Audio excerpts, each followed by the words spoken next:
set up for an enticing affair. India, they need to get the result tonight to stay alive in this one.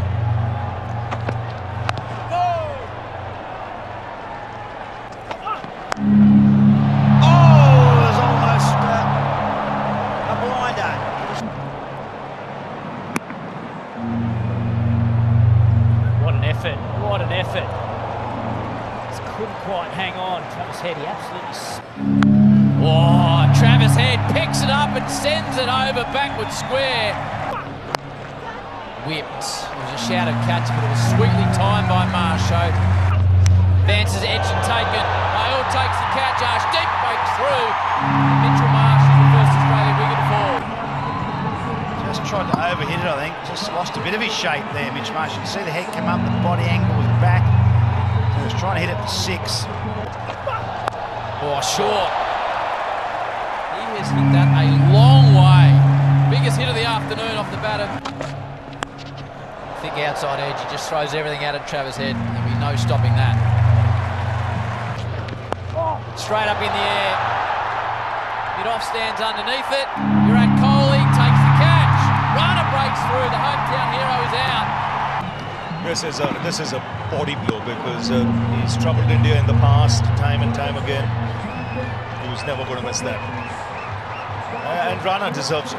He's creative, plenty of room down there. That is the confidence of a man that's waited. Well, had a taste of international cricket 10 years. Again, but Matt Short on this occasion. He wasn't far away from Harshit Rana. That's a classic. Powerful blow all the way from Renshaw.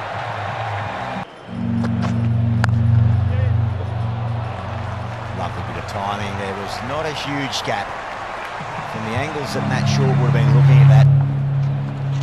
Got him. Straight through Renshaw, into the stump, 2 arms in the air for Akshar Patel. Face off. See a little higher, the ball dipping on him. Beaten in the flight. That's a good piece of bowling. Wide of the crease, nicely played. Short just stands up on top of the ball and punches it straight. Position to be in to set it up. So it's 50 now for Matt Short, third of his one-day international career, his first in front of Australian fans on Australian soil. We're out of wicket. As he tries to slog sweep, but Washington Sundar goes right through the opening. Clever ball.